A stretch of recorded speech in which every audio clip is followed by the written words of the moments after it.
all day.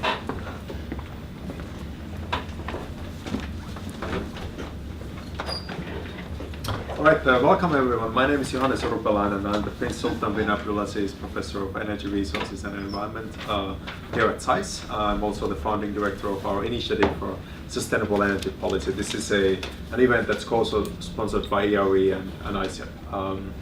It is a great pleasure to introduce Eric Gibbs, who is both a SAIS alum and the Chief Program Officer at CLASP, a non-profit that does some really exciting work on efficiency, appliances, energy access, new technology, all around the world. You really name it, there's a lot of fascinating stuff there. So what we'll do today is I'm going to let Eric talk a little bit about CLASP's work and the topic of energy efficiency in emerging economies. And I'll ask maybe one or two questions to get the ball rolling, and then I'll open it to the audience. And we have till 4 p.m., so we should have plenty of time for a very good conversation.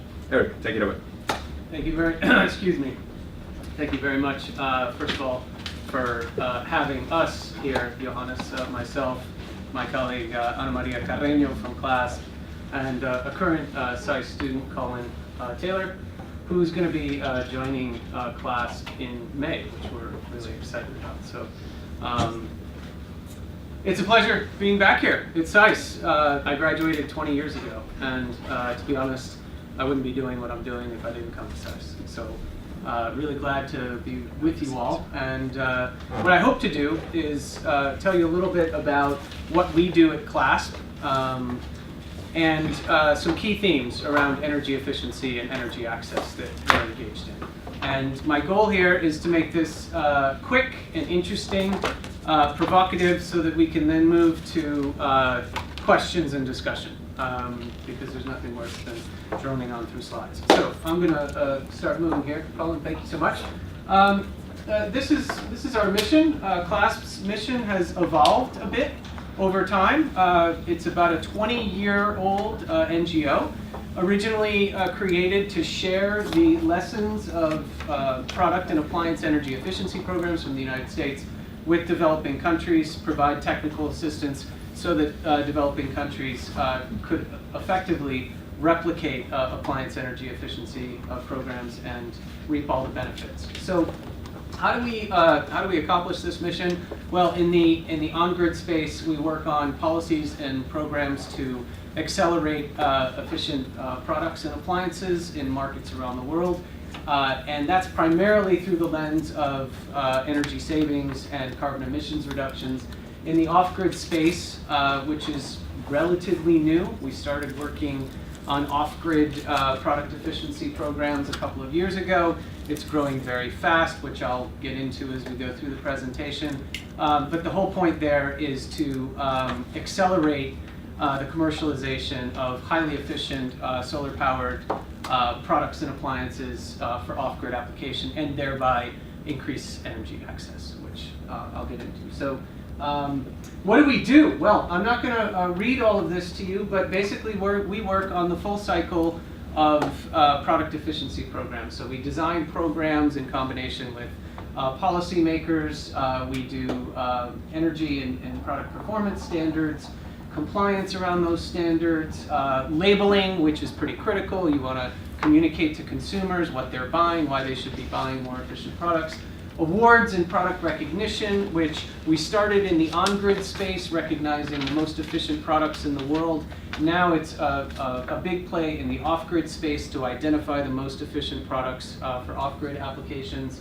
Procurement, incentives, and bulk buys. This is a way to really drive markets. It's more of a market transformation, market incentive mechanisms. And then lastly, global collaboration and knowledge sharing. So CLASP is and has been involved in most of the major energy efficiency and product initiatives well over the past 10 to 15 years. So we work together with partners, a diverse array of partners around the world, sharing knowledge and best practices, because the whole point is to really drive efficiency globally.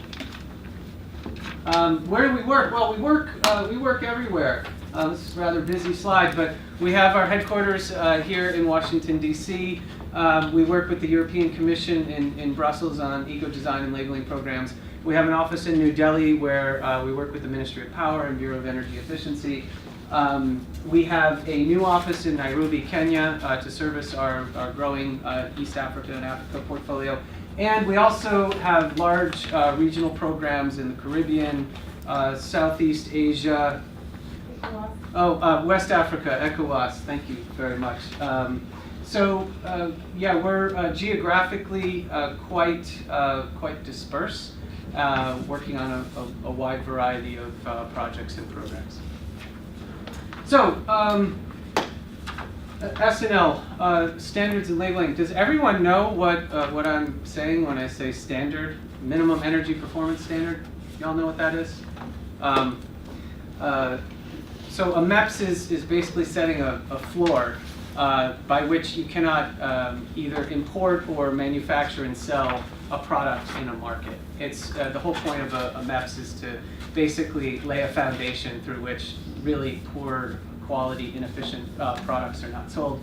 Labeling goes without saying. If you know what US Energy Star is, or the European multicolored categorical label, it's really to drive consumer behavior and drive them towards more efficient appliances. So standards and labeling, which is what CLASP really started doing 20 years ago, using the US as an example, has really taken off. I mean, if you look at the number of countries, if you throw the EU in there, you're at about 70 countries and counting that have standards and labeling programs, have product energy efficiency programs.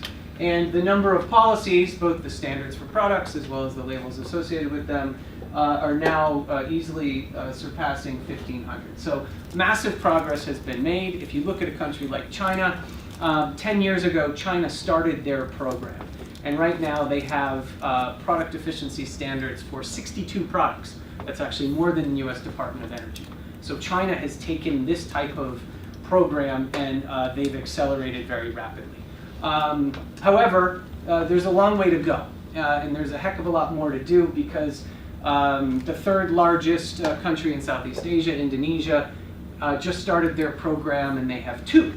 So there's a lot of work that needs to be done. And if you look at the continent of Africa, there are maybe a small handful of countries that are doing this. So it's not like this is impressive, but there's a lot more that we have to do in this realm. Next slide. And why is this important? Why does it matter? What will it do? Well, if you look over at the right here, this is the impact of product efficiency standards that were approved and implemented between 2010 and 2015 in just 18 major economies. Okay, and that's the total savings in gigatons of CO2 equivalent. If you look at the NDC targets and what standards, best available technology for product standards could contribute, you're looking at about half of the NDC target just from best available technology of product energy efficiency programs. So this we see as being pretty critical to countries achieving their NDC targets. And some countries are being more aggressive and responsive in this regard than others, but the potential certainly is there. This is a very interesting screenshot, and it comes from the ujala.gov.india website. And this is constantly updated every couple of seconds. What this is telling you, this number here, this very impressive number, it's about 300 million. That stands for 300 million LED bulbs that have been procured and distributed in the country of India, and this is just in about the past 2 years. And this is a fascinating story, not just because of the numbers, 300 million units in a couple of years, and the associated energy and financial savings, but I'll tell you the backstory. And the backstory is that in order to do a bulk buy purchasing program, which is run by the Energy Efficiency Services Limited of India. It's like a super ESCO or energy services company. In order to do a bulk procurement in India, you have to have product specifications. You have to have product standards. And the government of India really wanted to drive a transformation in the lighting market.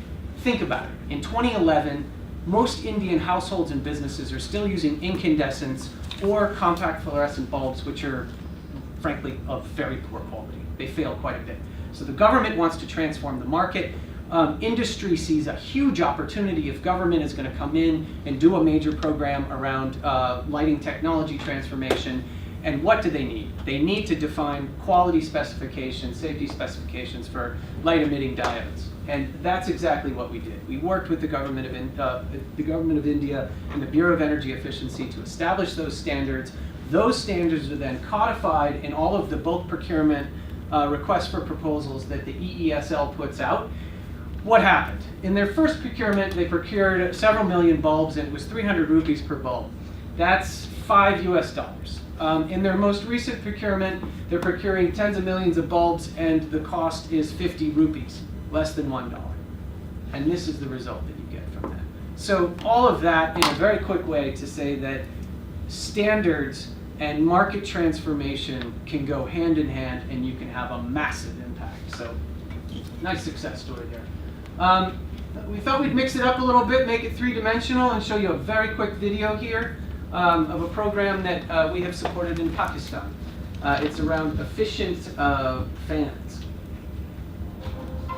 In Punjab, Pakistan's most populous province, jobs associated with fan manufacturing employ thousands of workers, producing around 8 million fans annually. The sweltering heat of Punjab, coupled with frequent power outages, makes people look for respite wherever they can find it. 99% of the 250 fan manufacturers in Pakistan are located in Punjab, producing fans with a value of $150 million each year. Recently, the government of Punjab, the private sector, and the World Bank Group worked together to promote the local market for energy-efficient fans, which use improved technology. Together with consumers, the project is building public confidence and creating a new domestic market in the initiative. In this labeling exercise and in the process, World Bank and CLASP were our partners.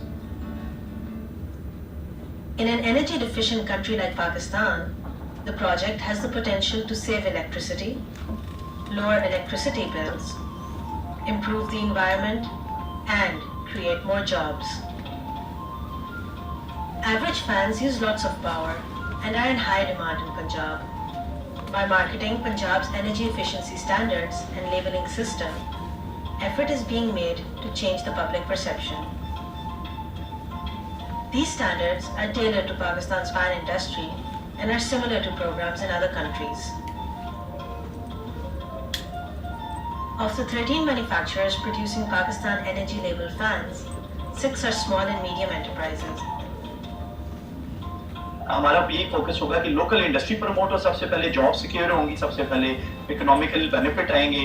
हमने level playing field रखी है ताकि छोटे सन्नतें भी महफूज रहें और बड़ी सन्नतों को भी डेफिनेटली उनको उनकी एक्स्ट्रा एफर्ट का बेनिफिट मिलना चाहिए। There are 60 million fans installed in Punjab. By converting them into energy labeled fans, which consume 40% less electricity, there is the potential to save large amounts of energy. So hopefully that gives you a little bit of flavor of the kind of work that we do. We talk a lot about, we use a lot of arcane dialogue around policy and technology. I think that shows you a little bit more of the human perspective. Okay, moving on. It's quiz time. We'll do this the simple way, show of hands. There's no one solution, so what do you think would be most effective? How many people think that the wind farms? Okay, wind farms? Nobody's taking wind. How about eating less meat? Anybody? Eating less meat. Okay, we got 2, 3. Improving air conditioners. Anyone? Wait, you guys been doing homework or something? Switching to mass transit. We have takers here. some people have been following up and doing their homework. It is improving air conditioners. I'm going to show you why here. In the orange here we have births by year of projections, and in the blue we have projected sales of air conditioners. So we're looking at greater sales in units of air conditioners than births of humans in the coming years. How big is this? Well, it's pretty big, because if you just stack those 833 million ACs, you can go to the moon and back, and then go back to the moon. So it's really big. And this is a big problem, people. The reason it's a big problem is because air conditioners use a lot of power. Anybody who lives in DC in the summertime knows that, because your power bill goes way up. And it also is a big problem because air conditioners use something called a refrigerant. And those refrigerants most of them are high GWP, high global warming potential. That's a huge problem. But it's also a huge opportunity. So, next slide. There's a new program which we're involved in. It's called the Kigali Cooling Efficiency Program, or CASEP.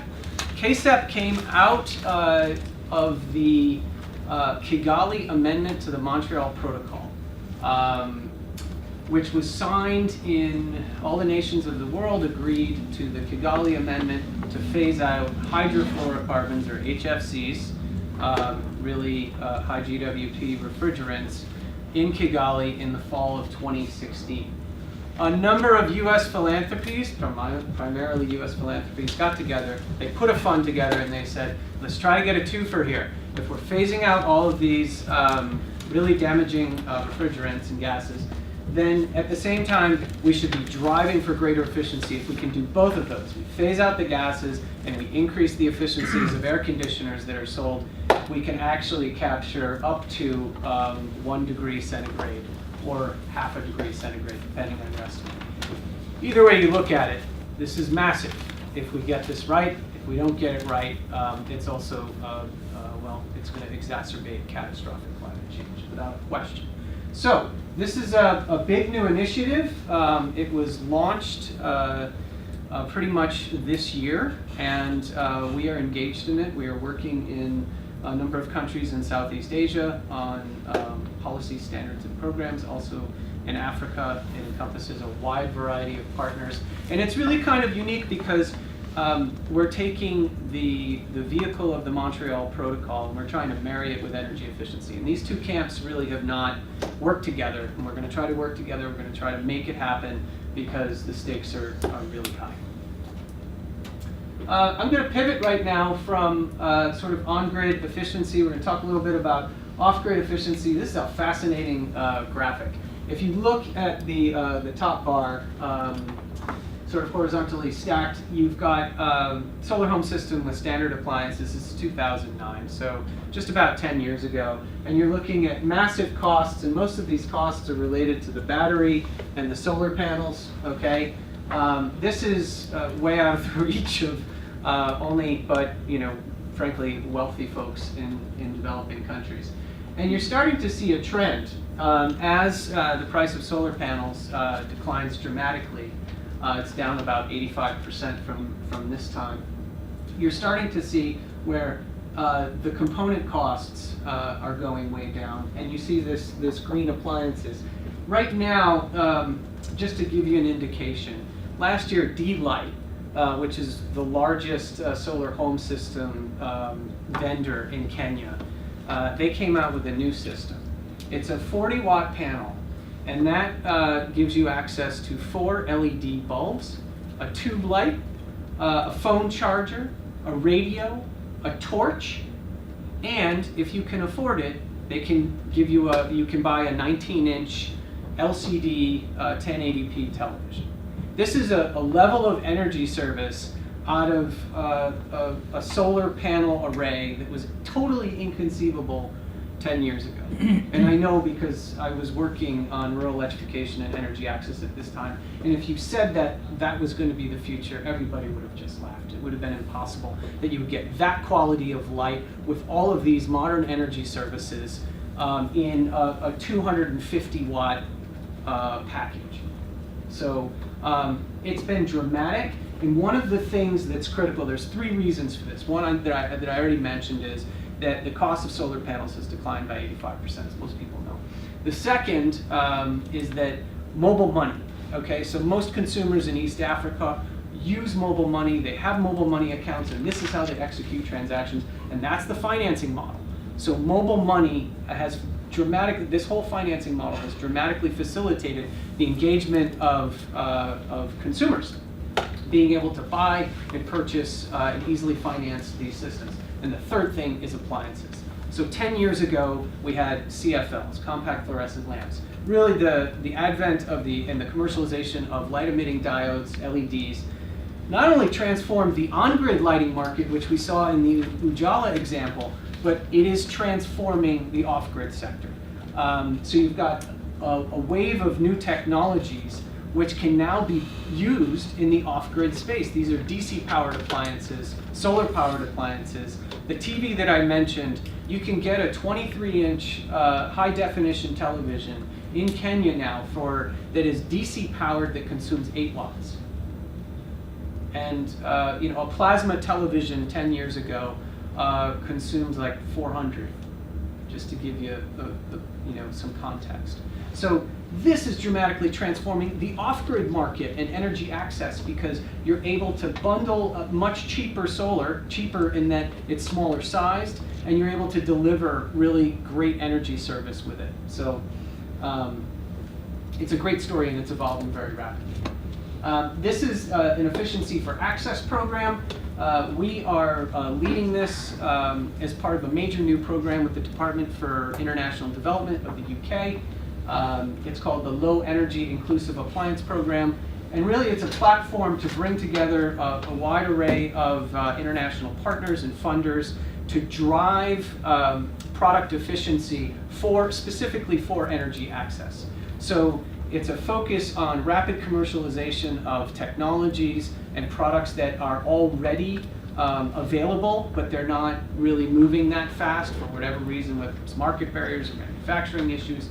So it's about commercialization and really driving commercialization.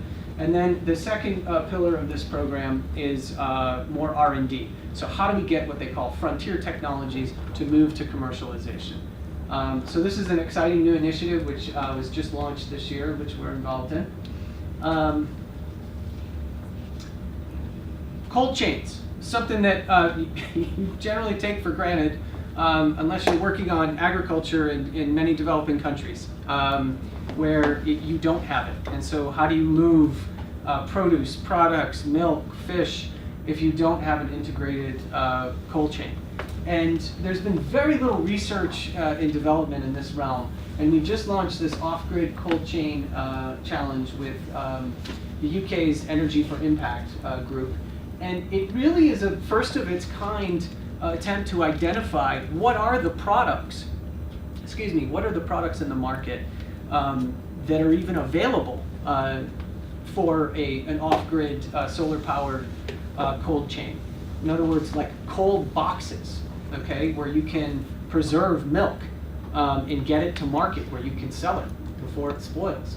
So really, I think we're at the front end of what I hope is going to be a huge push in this regard because frankly, we're talking about people's livelihoods, income, and food security. And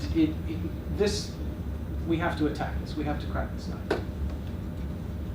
Finally, we are also involved in clean cookstoves, which is a devil of a problem, as anybody who's ever worked in the cookstove space. Cookstoves are complicated. They are country-specific. They are village-specific. And they are not a commoditized product like an air conditioner. That being said, it's a massive problem from the standpoint of women and child and maternal health, and resource depletion because of both the use of biomass as well as charcoal. So we have been working with the Global Alliance for Clean Cookstoves on setting up strategies around how you can use standards and labeling for cookstoves to drive cleaner cookstoves markets. I'm totally talked out. All right, excellent. At least Thanks. for the moment. At least for the moment. Until you have some questions. All right, let's give a round of applause to Eric. Okay, so that was a very interesting presentation. I have two questions for you, and I'll take them one by one. So the first one is, can you tell me a little bit about your work in the air conditioning space? I'm kind of excited. ISEP, KSEP, that sounds kind of, appropriate and an opportunity for us. So maybe you can tell us a little bit about what exactly does CLASP do to solve this massive problem and bring down the temperature by 0.5 degrees Celsius. I'm actually gonna turn to my colleague Ana Maria, who is leading our cooling program, and I'm gonna take a quick break. Okay, that's good. So under KSEP specifically, the challenge is to provide technical evidence to policymakers on how to improve efficiency standards for air conditioners. So we're looking at a perspective from policy to improve efficiency of these standards and what information policymakers need in order to do that. The work that we are doing is at a country level. Eric mentioned that we are working with Southeast Asia, ASEAN member states, Philippines, Thailand, Vietnam, and other economies as well. And we are also working in Africa, supporting Kenya policymakers at the national level. Besides policy, we are working as well on compliance. A big part of these programs is to make sure that products that are entering the markets are compliant with those requirements. So one thing is to implement policy. Eric talked about MEPS, making sure that products are not using an energy consumption value above that point. That's something that we provide technical evidence for policymakers to understand what should be that level and how to come to that point. But from the compliance perspective, there has to be an inclusion of this component in the programs to make sure that the products that are being sold, that are being imported, and that are being manufactured are compliant with those policies and those standards. This is a main issue because normally most of the attention from policymakers goes to develop the policy and then everything is settled. But compliance, you would have seen it's the costs of non-compliance are high, particularly if you are trying to achieve energy savings and greenhouse gas emission savings as part of specific policy targets in your own country. So I think that sums up a little bit of the components of the work. I don't know if there's anything else that we should mention. KSEP is, I think that there are activities in probably some 30 countries. Some of them are regionally oriented, like ECOWAS is probably 15. It's a great start, but I think it's really a start. For the first time in human history, you have a massive population that can and will control their climate. From India to Nigeria to Brazil, and they have the means to do that with an air conditioner now. It is truly an aspirational good for a lower to middle class household, and not just to have one, but many. And so the problem is truly massive, and I think there's now a recognition that we need the policies, we need the market transformation. Otherwise, if we embed inefficiency into a rapidly growing market that is highly energy intensive, and especially with these high GWP gases, it's a recipe for disaster. So it's a good start, but I'd like to see KSEP with not 50 million, but 500 million. I think that's what we need. Okay, 500 million. I'm looking for $450 million. So if anybody happens to have that money in hand, CLASP could really use your help. The other question I wanted to ask, so we are here at SAIS and you're an alum and we've got many students in the room. Yeah. What can we do at a school like SAIS to sort of prepare our students to do this this is really important work you guys are doing. So how can we be useful and how can we get our students trained and up to speed? What's most important? Yeah, well, that's a great question. First and foremost,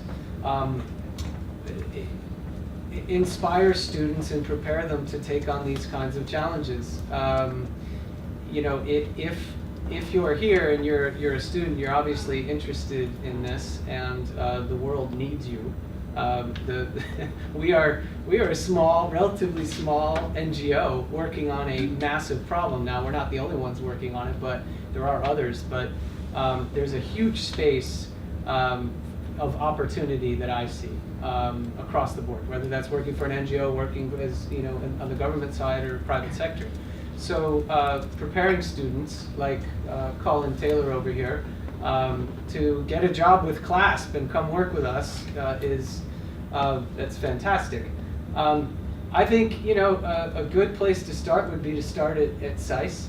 I know Colin's been leading an initiative with the administration to get the administration of SAIS to focus more on energy efficiency, which frankly they hadn't. So I give him a great deal of credit in that. And making fundamental changes at the building and infrastructure level, and talking to students about what those changes are, saying, hey, we're going to lead by example. But that's really positive. I think the energy program is fantastic, and obviously what you're doing is wonderful. I'd like to see energy embedded more in the other programs, whether that's LASP, the program that I was involved in here. Strategic studies. Energy isn't just some its own distinct program off from one another. It's a fundamental feature of the future of our planet. So those are my initial thoughts. All right, that's fun. This is great. We have CASEP and ISEP. We have you got from LASP to CLASP. This is just fantastic. I'm having a good time. I never thought about that. All right, so that's what I wanted to know. I have many other questions, but I shouldn't monopolize. So why don't we get some questions from the audience? Yes, sir. I would imagine that clean tech initiatives sometimes run into resistance at the local level or based on individual countries. And I wanted to ask, how often do you encounter organized resistance to clean tech initiatives and efficiency issues, especially from organized labor or industries that have embedded interests? What type of conflicts do you encounter on the ground? Stiff. Yeah. Typically when you're working on the policy side, you do have an embedded opposition. Whether that's German manufacturers of high-end appliances in Europe who are working very hard to convince the European Commission that these types of regulations maybe are not needed, or they're too stringent, or they're going to affect the labor market or whatever, to local markets around Cookstoves. And so it's a challenge. There's no question about it. And if you've ever worked on policy, it's an imperfect process. And you generally are not going to get the ideal outcome. They have a voice, whether it's consumer groups or whether it's formidable industry trade associations or lobbying groups. They have a role in the process, whether it's overt or covert, and that's just something that we deal with. What we try to do as practitioners is deliver the best empirical, unbiased analysis based on the data that we have and that we can collect, and we present that to policymakers, and we provide recommendations. Now, if there's opposition, we welcome the opportunity to say, well, what do you have? What does your data say? What does your analysis say? And sometimes that makes for some very interesting conversations around the table. But that's our job. That's what we view as our job, and it's an important one because generally policymakers, whether you're talking about European Commission program officers or people within the government of Indonesia, they are overwhelmed. They are not technology experts, they are not product experts, and they are not policy experts, by and large.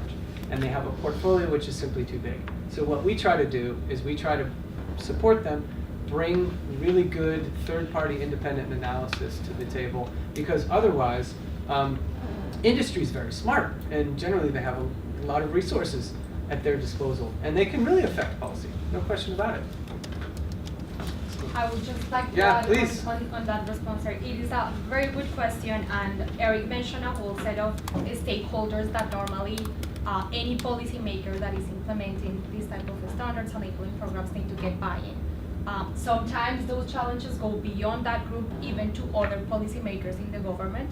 So normally we work with agencies, for instance, the Ministry of Energy or Ministry of Environment that are implementing this policy, but they also need to justify this policy to other ministries as well, Ministry of Finance, Ministry of Trade, because they have implications as well at the local level. And this is where having this solid technical evidence-based information that can support that decision-making is key, and that's where CLASP provides the support. So I had a question on the compliance part. So have you seen, when working with policymakers, the compliance going beyond just showing them this is the cost of non-compliance?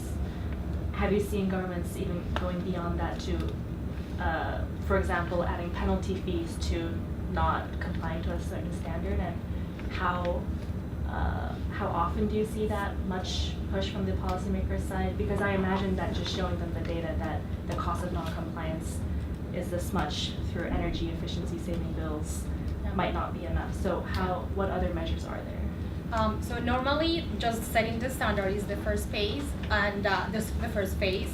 What policymakers do is they attach a whole set of framework of activities to support compliance, and that includes activities like monitoring the market, taking products from the stores, sending them to a laboratory to test performance and make sure that the energy consumption is as per stated in the label or as per stated in the manufacturer's claim. It goes as well into, for instance, in cases of non-compliance, on enforcing actions, and that can be penalties, that can be removing the products from the market, that can be taking the products off the labeling program, removing the label as well. And these types of programs are very well implemented in many economies, but in some countries, particularly in countries that are just beginning the standards labeling program, there is low awareness of the importance of doing compliance and how it can affect achieving your program goals. So we try to raise awareness, and we try to develop strategies for implementing comprehensive and effective compliance regimes as well. Has there been much research done on super efficient products in a microgrid setting through CLASP? Well, that's exactly what we're working on, primarily through this Department for International Development program. So I wouldn't say that they're specifically targeted at microgrids. They're targeted at off and weak grids. So they could be easily integrated into a microgrid context or in a standalone, solar home system, or even where you have grid, but frankly, it's not completely unreliable. As I mentioned, there's really two tracks of this program, which is a very ambitious 5-year program. One track is to really drive commercialization of already highly efficient or super efficient products which are available, but are simply either due to cost or other factors, are not really being taken up in the market. And so there's a variety of mechanisms that you can use for that. You can do incentives, you can do bulk buy purchasing, you can do awards programs to recognize these products. You can serve a matchmaking function. I mean, that's something that we've done all of that in the context of off-grid super efficient products already, and we're going to continue to do a lot more of it through this low energy inclusive appliance program. The other is these frontier technologies. In other words, technologies which require more research and development to get to a commercialization pathway, and that's a little further off, but it's already happening. And the great thing about this is that you don't have to convince anybody. So some of the discussion that we've been having is convincing, policymakers or industry, especially, hey, this is good for you. They have a lot of reasons as to why they think it's actually not good for their business interests. For the off-grid energy service providers, you don't have to convince them. They already know it, because what they're selling is energy service. They're not selling people a panel and a battery. Nobody cares about that equipment if it can't do anything for them. People want to watch something on television. They want bright, dimmable lights like the ones that we have. They want to charge their mobile phones. They want all of the same energy services. And for the first time, through these super efficient products, they can actually get it without a grid connection. And that's the transformation, and industry already has bought in. And they're saying, well, what product are you going to identify next? You know, that's super efficient. So, or the most efficient product. So we've done this we started with LEDs. We don't need to do that anymore. That's finished. Then we did ceiling fans, which are ubiquitous. You know, that's where people start to cool their environment. They're not starting with an air conditioner. They're starting with a ceiling fan, which they can power from, you know, DC-based solar. Then we did a ceiling fan. We are doing refrigerator, off-grid refrigerators. Again, like 5 years ago, this was just not something you were even going to consider. And now we have an awards program, and there are like 27 entries. Companies putting their products, you know, forward to be recognized as the most efficient off-grid refrigerator. And we've seen some of these in action now. Now it's really, really early in the adoption process. How many off-grid refrigerators are there in all of East Africa? A couple hundred. But through the awards programs, incentive programs that we're running and we're going to continue to run, it's really going to start picking up. Can I ask a follow-up? That was a really long response. That's to your okay. question. That's really fine. No, I appreciate it. So we're working with developing solar microgrids in rural Haiti at the moment. And so one of our questions, I guess, is there more of a focus with CLASP on moving towards products that are either AC or DC-AC capable? Because I know in the past there was a tendency towards DC products. Sorry. Where's Steve Pantano? Yes. Okay. I was thinking. Yeah, you're right. I mean, DC products have been, you know, more of a focus.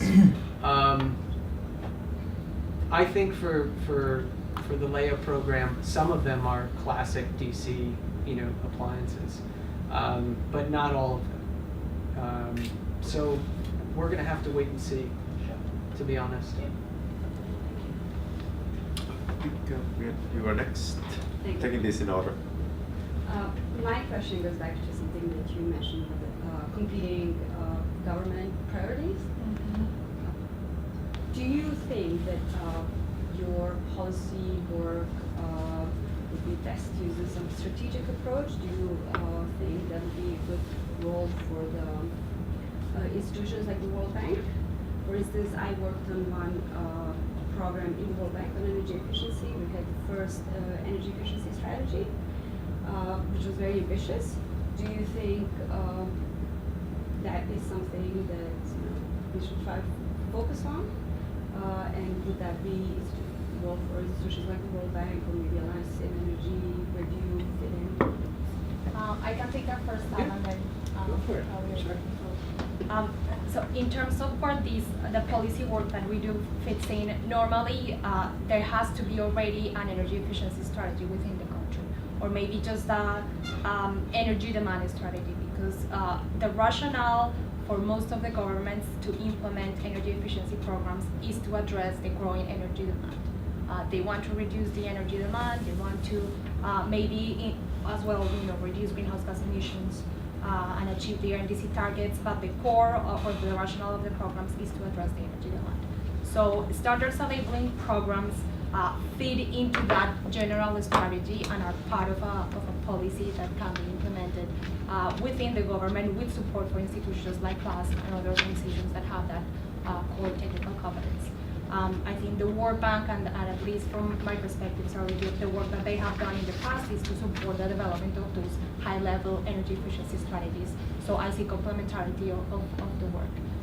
But the World Bank has many areas of work as well. They are actually one of the multilateral fund implementing agencies. This is a fund that supports the implementation of the Montreal Protocol. Eric mentioned this in the context of air conditioners. and they support countries and particularly manufacturers in transitioning the production lines, in the case of our conversation, air conditioners, but other products as well, to low global warming potential refrigerants. So a lot of complementarity as well in the work that we do on the World Bank does. Yeah, I would simply say that you have to have a legal and regulatory framework to actually do this. So if you don't have that, how are you going? Who is the agency that has the mandate to even do it? That is all defined generally in the legal and regulatory framework. So in India, it says that this agency, the Bureau of Energy Efficiency, has the mandate to actually carry out this program under the Energy Conservation Act of 2001. Great. Now they have to do it, but at least you've got the structure. And I think that's where the bank and other multilaterals have supported effectively energy efficiency. We're a little further downstream around the design and implementation. And in that regard, I think it's well recognized that energy efficiency is fundamental in any economy. But actually the resources that go to support it are really low, generally. Certainly when you compare it to like renewable energy development. And it's just not as cool. No pun intended. I mean, we think it's cool. But it's not as cool as like, solar arrays, stuff like that. Yes, sir. I noticed that the UK is funding one of your big programs. Yeah. Why isn't the US? Well, I think the answer is obvious. Well, the thing that gets me is there's 3 billion people out there without anything, basically. The US used to be a leader not too long ago on energy efficiency under the previous administration. And the US Department of Energy had a major program under the Clean Energy Ministerial called the Super Efficient Equipment and Appliance Deployment Initiative. And we were actually the operating agent for it. Did a ton of great work on research, on program design, on best practices, on bringing governments together. And boy, that went away pretty quickly. Right. And the current administration doesn't care. You're not going to see any standards coming out of the Department of Energy anytime soon. That's just stalled. Much less internationally, the U.S. playing any sort of leading role. I mean, the administration has already made it clear what their position on the Paris Agreement is. So they don't care. It's lamentable, but they don't care. Thankfully, the Brits do care. So the fact that I'm trying to build 15 houses down in Southern Virginia that use direct current appliances, I should forget it, huh? No. You should definitely not forget it. You shouldn't be looking to the feds for support. You should be looking more locally and at the state level, because that's where all the action is happening in the United States, and it's very exciting, notwithstanding some of the comments that I just made about national leadership. So one more question. Sure. What role will direct current, my feeling is direct current will be the standard. Forget anything else. We're going to end up with direct current. We should be going there today. Well, we wrote an entire paper on that. Yeah, my name's in that paper. So, Is it? yeah. But the trouble is trying to get the appliance manufacturers here to even think about it. But we need to do that. Well, it took a long time for automakers to seriously consider electric vehicles, didn't it? Right. So I'd like, one more question. Is there a list of all these appliances that are available that use direct current? Yes. We're building an entire data platform of all of the products that are DC based. Thank you. First of its kind. Specifically so that it can be used as a resource for deployment. Great. Yes, What sir. are some of the appliance costs for the old way and the highly efficient way, and how much do they save per year in electricity costs at normal prices? That's a very good question.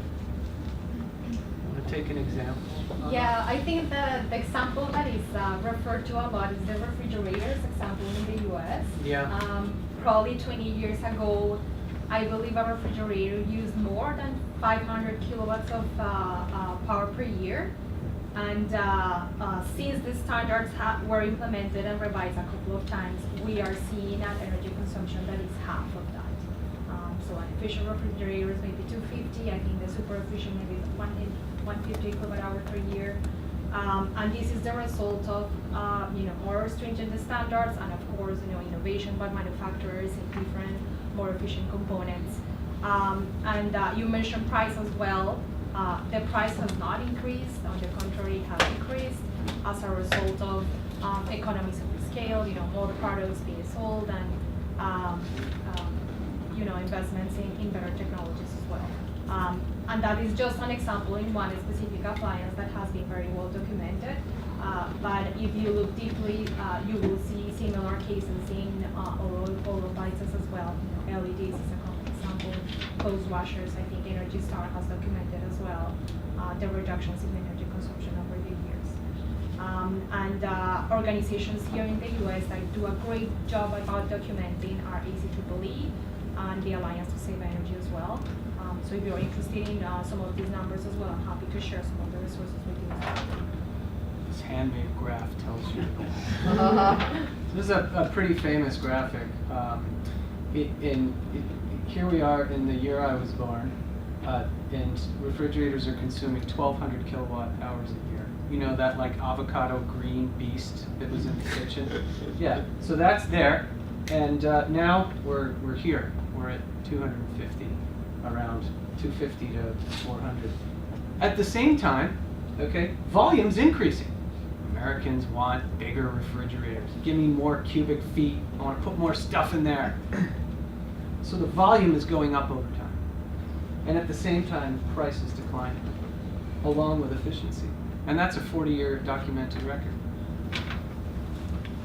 If I can add one other thing about our analysis is usually we use this policy analysis modeling system to calculate, first we usually perform some regressions or engineering analysis to figure out how increasing efficiency affects the price of a given product, and then calculate out the rate of return on paying that amount more for a more highly efficient product and versus the energy savings, and make sure that any recommendation for a standard has a very quick payback, so that it's if there is increased cost, it's paid back within 2 years or less. Or less. I remember in the Caribbean case, it was 1 year. Well, that's with electricity much prices higher. of 40 to 50 cents a kilowatt hour. Yeah. That brings another point of the challenges of implementation, which is in places where you have very low or subsidized electricity prices, making the case for energy efficiency is a tough sell. And that's sometimes what we encounter in some of the countries that we're working with. Yeah. Yes. I wanted to ask about your work with labeling programs. So you talked about not only developing the labels, but also campaigns to raise public awareness of them and energy efficiency more broadly. Can you talk a little bit about what the ultimate uptake of those appliances has been and how effective the labels have been at actually changing consumer behavior? Yeah, and I wish we had some slides to back this up, but I'm happy to share those as well after the meeting. Normally what we see is the label has categories, and the idea is that all the products have a distribution among the different categories, so that you have appliances that fill the higher efficient categories and appliances that don't having the lower efficiency. Over the years, what we have seen consistently happen in the European Union, in India, in China, in all the programs that we have worked with, is that those high-level categories that begin probably with 20% market share end up with 80% market share. And that's a result of very effective awareness raising by the policymakers, but also very effective use of the label, because consumers understand what are the benefits of getting these high efficient appliances. And that's a great indicator of the effectiveness of the labeling, but also a good indicator for when to revise the standards again. And this is not something that we discussed in the presentation, but this is evolving. Technologies are evolving over time. There are better products, more efficient products coming into the markets, and there needs to be embedded in the policy-making process a revision of those standards, maybe 3 or 5 years, to keep improving on the efficiency levels. If you look at the U.S. example, the U.S. doesn't have a categorical label like most countries. It just has an endorsement. It's that blue Energy Star label.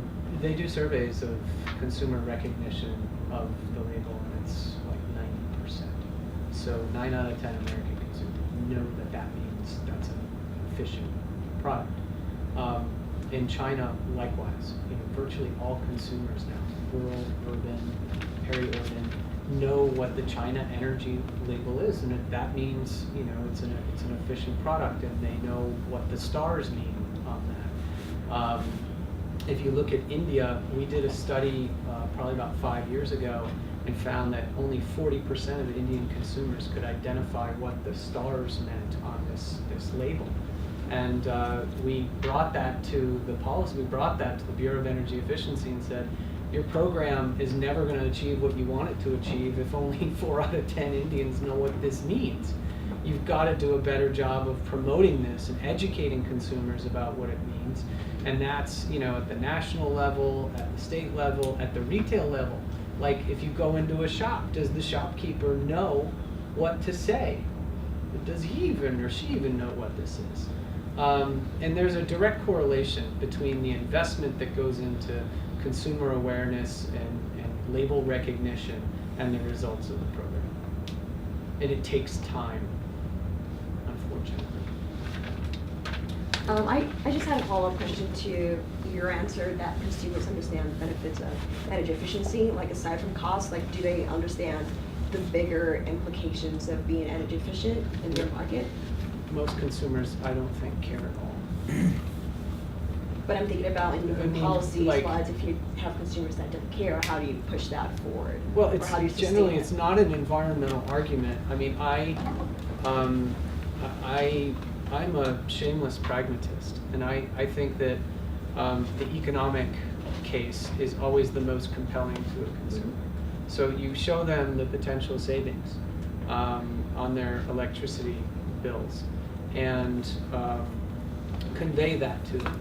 Because making an argument on the environmental merits of energy efficiency, I just don't think is that compelling to the vast majority of consumers unless they're really affluent and they care about climate change. Most people are really focused on whether it's going to save me 50 cents or $1 or $5 or $10 over the course of time.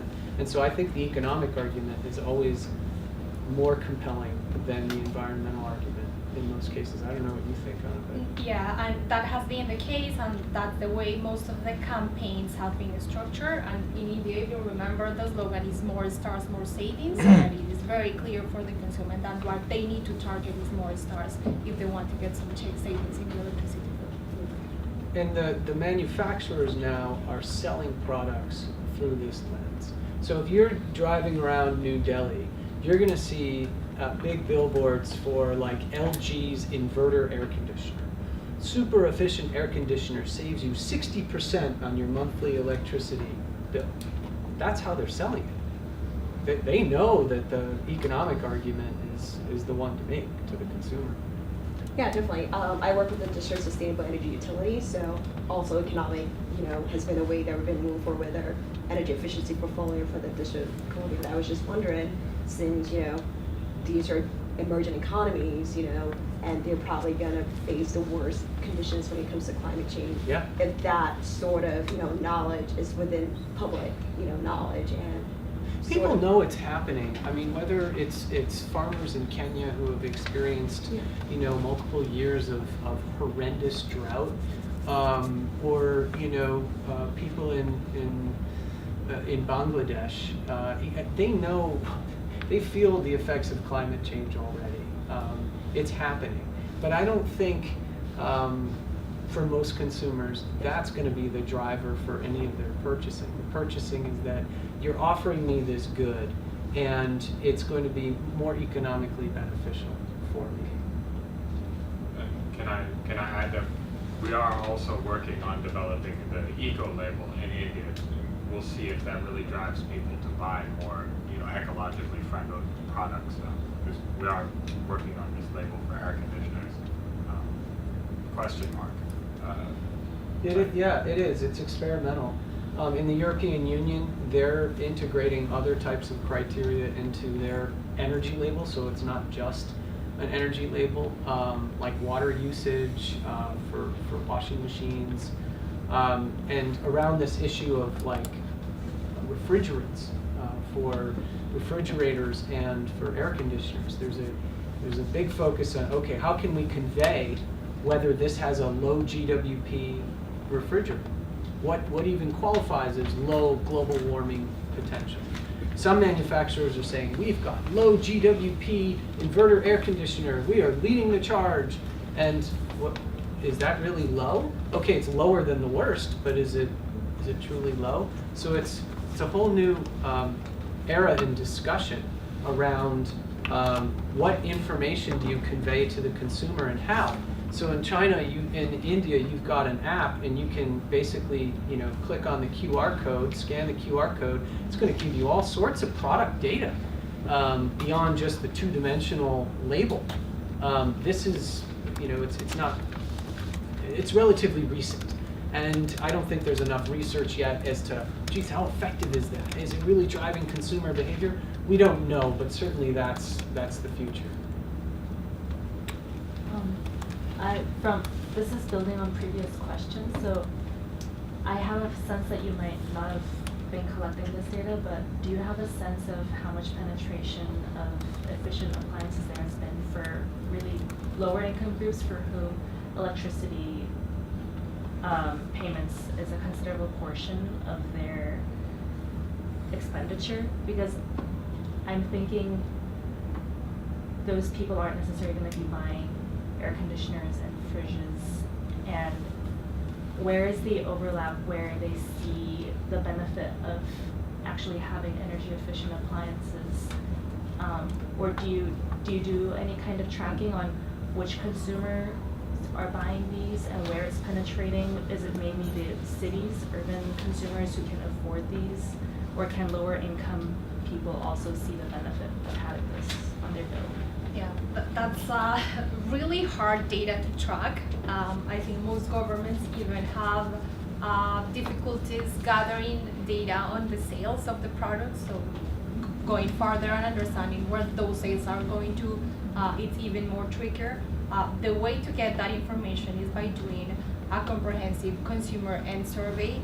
I think right now we are engaged in this effort in India, but I don't think it's going to be representative of all the different classes. Eric, I don't know if you have more information. I know that. Yeah, that's impossible, and that study is more focused on the grid. And so the reality is that I think there's a clear distinction between on-grid and off-grid. And by that I mean that off-grid consumers traditionally consumed, traditional fuels, whether that's charcoal, kerosene, for lighting purposes. Really the most basic low energy value inputs that you have. And now there's a massive revolution going on, again, at least in lighting attributable to the LED, where you can get an awesome solar lantern that's less than $5. And compare that to what people used to buy, like a liter of kerosene. In most markets, people would be buying that every couple of days and spending over the course of a month like $10, $15 just to have a little wick lantern at night. So there's been technology transformation in the off-grid market, and I think people have rapidly adopted that sort of solar technology, especially for lighting purposes. In the on-grid context, are you really seeing poor people pick up efficient appliances? No. I would say no. I don't have a data set to tell you that, but you know, most people who are grid connected and who are really poor, they're getting the worst of the worst, and especially in markets where that's allowed. So if you look at the continent of Africa, there are virtually no standards in most markets. They are flooded with garbage. They are the dumping ground of second, third, and fourth tier, and yes, even first tier manufacturers of products that send them there because they know, look, it's cheap, it's basically throwaway junk, and people can afford it. And I think it's like reprehensible, like morally, because it's really expensive to run those products. So it may be a little bit cheaper that they can buy them, but the operating costs are outrageous, and generally you have to replace them much sooner. So that's why we're big on policies. Policies level the playing field and actually ensure that people are getting at least a reasonable quality product, not garbage. So, I had a question before, but you just touched on Africa as a whole, but in sub-Saharan Africa, do you know any systems that's focusing, because you just said electronics are just dumped, that's focusing now on labeling? Because if for example, countries that are primarily all producing, I know you probably get, like you said, that's where you get a lot of pushback. Is there labeling, and is there also a way to start by educating the populace to turn the whole thing upside down instead of starting from the policymakers and doing like a demand and that changing the system? Does that exist? What do you know about anyone who's trying to approach the issue from that perspective? Two questions. So in Ghana really was in the vanguard of policy adoption. They developed and adopted standards for refrigerators, for example. But they didn't just do that. They basically banned the import of used refrigerators from Europe, because you used to get all of these, shipments of refrigerators, that Europeans were done with, and then they would get a second or third life in Africa. Ghana banned that, and they sent them back and said, do not flood our country with second, hand products. We want good products, efficient products. They're kind of a rare success story in that regard. As I said, most countries in sub-Saharan Africa are either just starting or have a very small program. So that's on the policy side.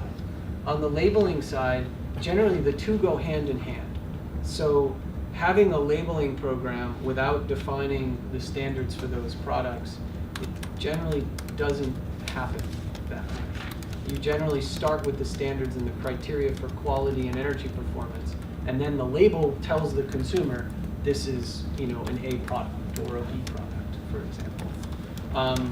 So there's a lot of interest now, and I'm really excited that we're working in Africa. It's something that I've, we haven't had a lot of experience doing, but there's now a real desire, and on the part of policymakers in various countries, that look, we have to do this.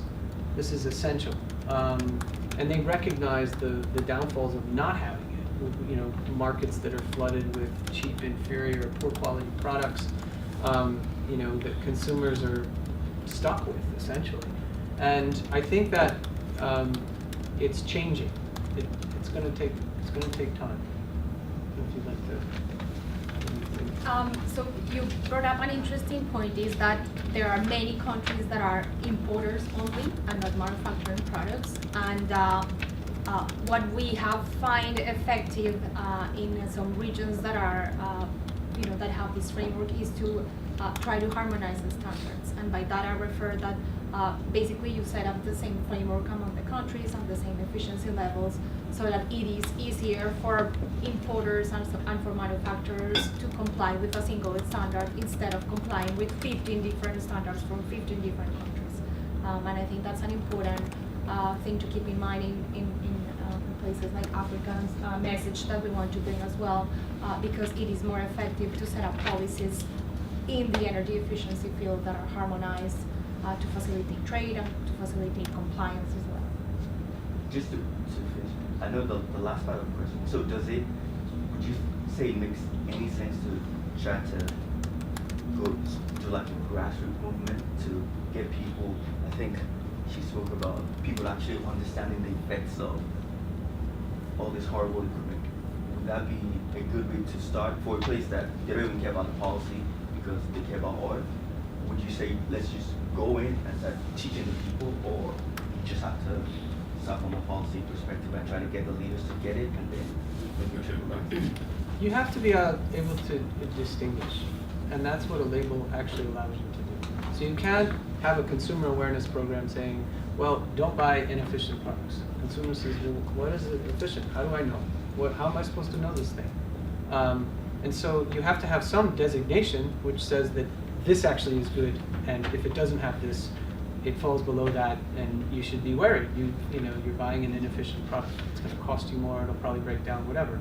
You can build a whole consumer awareness and education program, but you have to be able to distinguish what is quality and quality energy performance from something that isn't, and that's not arbitrary.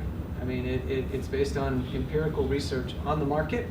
And the benefit for sub-Saharan Africa is that there's 30 and 40 years of policies and programs that they can take from. For example, in Kenya, they actually looked at the Ghanaian standard and adopted the Ghanaian standard for air conditioners.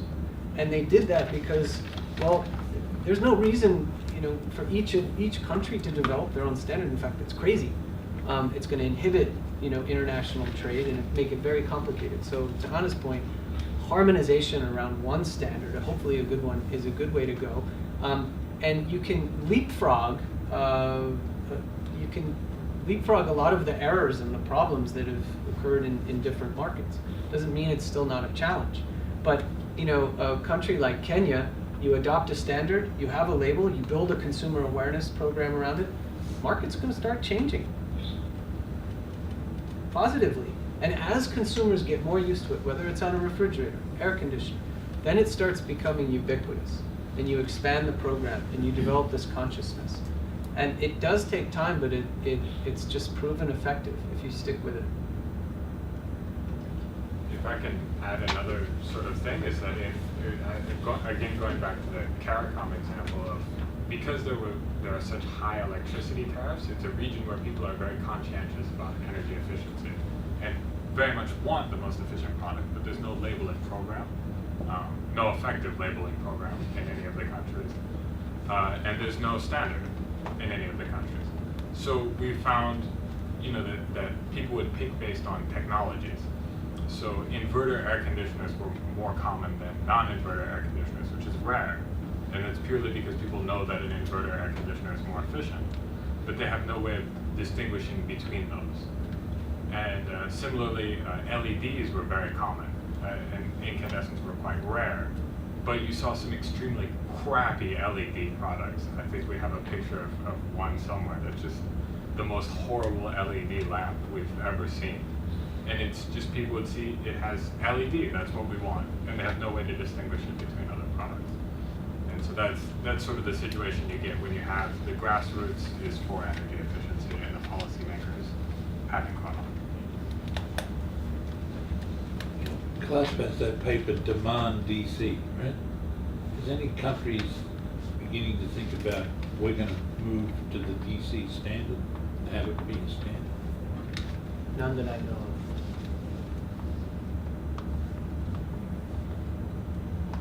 I think that's it's a long-term effort. I think it'll accelerate and it will generate, it'll get more traction, but that's a long-term thing. Any other questions, comments?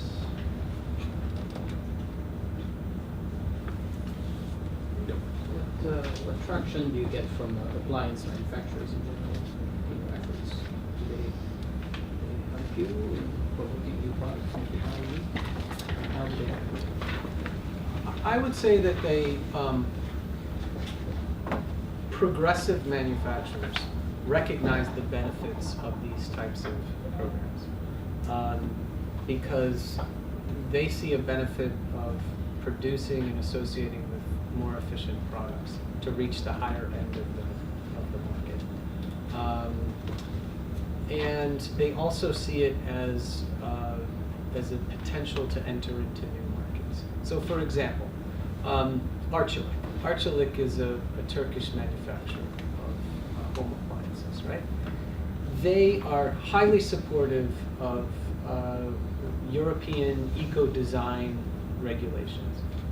The reason is that Arçelik saw a huge opportunity in the EU in selling their appliances into a market of 570 million people.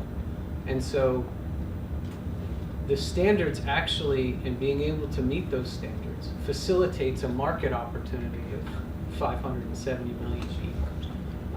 And they want to export, and they want to sell products. And so it's been a boom for them, and their CEO is a huge supporter of product standards and labeling. You know, he waves the flag. He's a true believer. You can contrast that with, you know, smaller manufacturers, you know, in India who are not super excited, you know, about this because they fear that, you know, the Korean manufacturers, the Japanese manufacturers are just going to wipe them out because they've got better technology, they've got better R&D, they've got better marketing, they've got better everything. So it's a, you know, you have some companies which embrace this, promote it as aggressively as part of their product offerings around the world.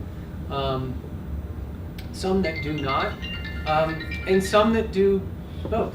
So maybe in the high-end affluent markets of Europe or the U.S. or to, you know, affluent consumers in Southeast Asia, they're pushing, you know, the labeling and the environmental benefits of their products, and they're selling a lot of really inefficient products to, you know, Ethiopia and Nigeria.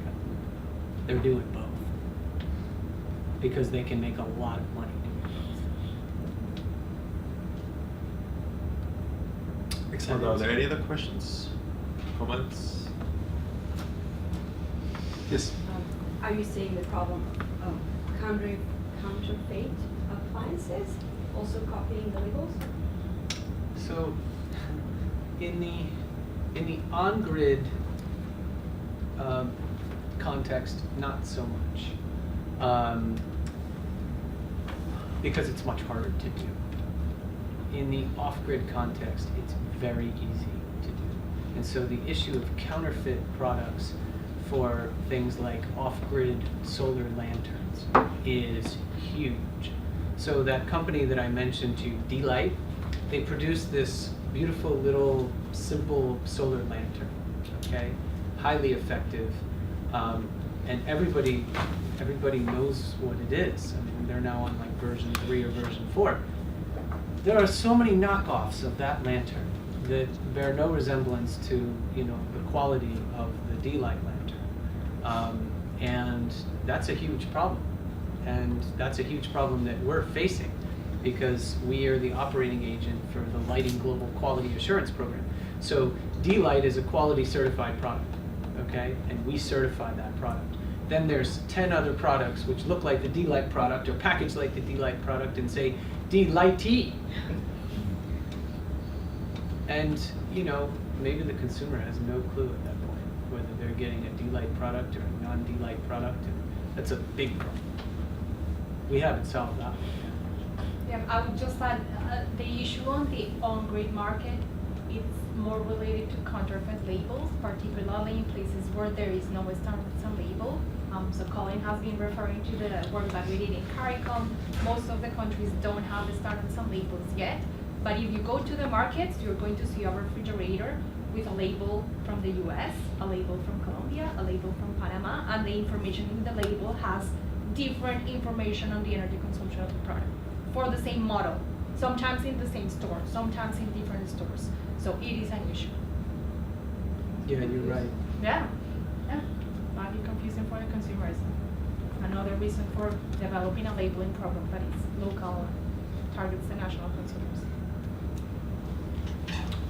Eric, if someone wants to work on off-grid cold chain, who else is working in that space, developing things? If a student's interested in that. I don't know is the simple answer. And I don't know because this is not an area that's been widely studied. It's certainly not formal. In other words, there aren't a lot of formal products which are being made for the off-grid cold chain. One of the things that we're trying to do, I mean, this is so simple, this off-grid cold chain challenge. We're trying to identify what are the products that are even out there in the world that run off of solar power and solar panels that can provide cooling for products, whether it's vegetables, milk, or fish. There's no inventory anywhere. Nobody can tell you this. We're trying to actually find out what are those products. And we're doing it through a challenge, through an award-based system. If you put your product in and we test it and you are determined to have an efficient product, you win an award, you get recognition. This is the first way to figure out what's even in the market. That's where we're at. The only thing that, off-grid cold chain, up until this point has largely been ice.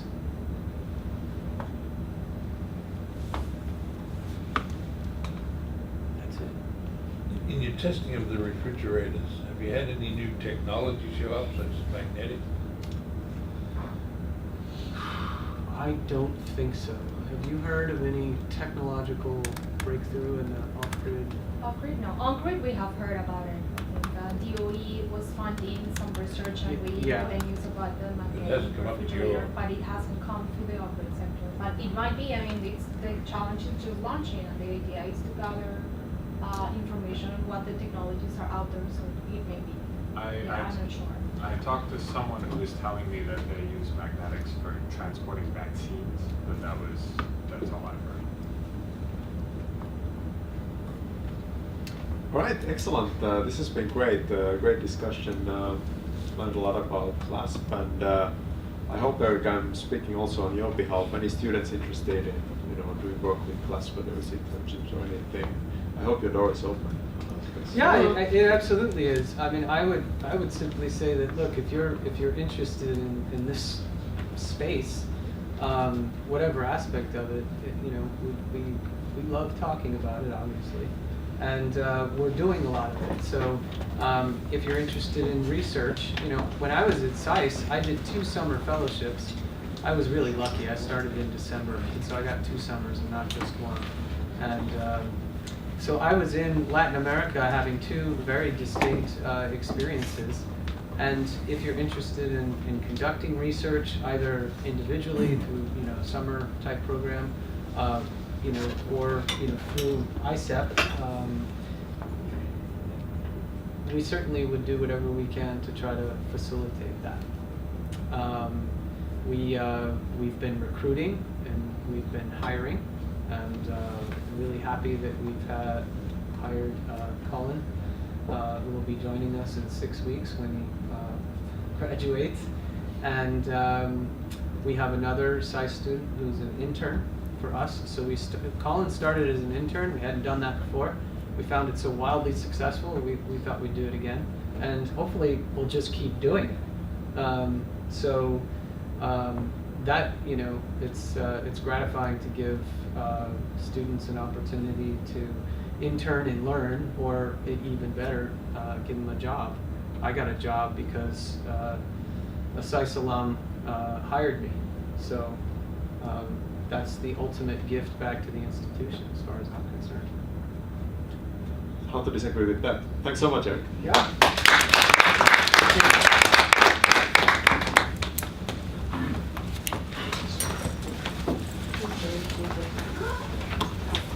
Yeah, so if you want to follow up with any questions, I'm happy to. She'll just ask